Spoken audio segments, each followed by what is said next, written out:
Exam hall में आपने भी नोटिस किया होगा, यूजीसी नेट पॉलिटिकल साइंस के कुछ क्वेश्चन देखते ही लगता था ये तो बहुत टफ है, लेकिन जब बाद में पेपर एनालाइज करते हैं तो पता चलता है कि क्वेश्चन टफ नहीं थे, ऑप्शन टफ थे। दरअसल कॉम्पिटिटिव एग्जाम्स में कई बार डिफिकल्टी क्वेश्चन से नहीं, ऑप्शंस के डिजाइन से आती है।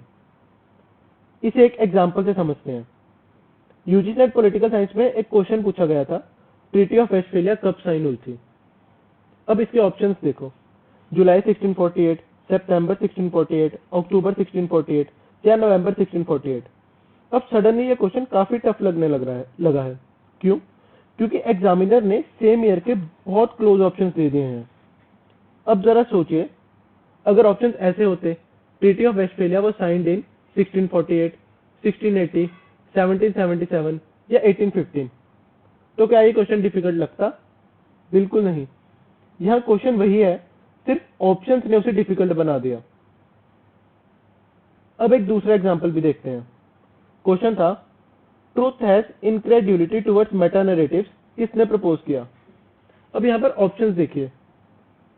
यहाँ पर एक इंटरेस्टिंग बात यह है कि ऑप्शंस ने ही क्वेश्चन को आसान बना दिया, क्योंकि जब ऑप्शंस में मैकियावेली और सरोजिनी नायडू जैसे नाम आते हैं तो हमें तुरंत पता चल जाता है कि ये पोस्ट मॉडर्निज्म से रिलेटेड थिंकर्स नहीं है, इसलिए स्टूडेंट आसानी से लियोटार्ड तक पहुंच सकता है। लेकिन इमेजिन कीजिए, अगर ऑप्शंस में सारे पोस्ट मॉडर्न थिंकर्स होते तो यही क्वेश्चन काफी डिफिकल्ट हो सकता था। यानी यहाँ पर भी वही बात है, क्वेश्चन वही है लेकिन ऑप्शंस डिफिकल्टी लेवल को बदल देते हैं। अब एक तीसरा एग्जांपल देखिए। क्वेश्चन था असर्शन और रीजन का। अब यहाँ इंटरेस्टिंग बात यह है कि अगर आपको असर्शन में दिया गया नाम याद ना भी हो, फिर भी आप सही आंसर तक पहुंच सकते हैं। क्यों? क्योंकि रीजन क्लियरली फॉल्टी है। इको फेमिनिस्ट क्लाइमेट चेंज के कॉन्सिक्वेंसेस के लिए रिस्पॉन्सिबल नहीं है, बल्कि इको फेमिनिज्म तो इन्वायरमेंटल एक्सप्लॉयटेशन की क्रिटिक करता है। इसलिए सिर्फ लॉजिक के बेसिस पर ही हम रीजन को एलिमिनेट कर सकते हैं। यानी यहाँ भी क्वेश्चन को डेलिबरेटली इजी बनाया गया है। इमेजिन कीजिए, अगर रीजन भी सही होता तो फिर यह क्वेश्चन काफी डिफिकल्ट हो सकता था। फिर स्टूडेंट्स को डिसाइड करना पड़ता कि रीजन सही एक्सप्लेनेशन है या नहीं, या असर्शन ही सही है या नहीं। तो एक बात, फिर वही बात, डिफिकल्टी कई बार क्वेश्चन में नहीं बल्कि उसकी फ्रेमिंग में होती है। अब एक आखिरी एग्जांपल देखिए।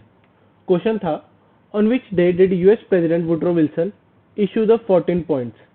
अब इसके ऑप्शंस चेक कीजिए, 7 मई 1918, 5th of March 1918, 8th of January 1918 या 11th ऑफ जनवरी 1919।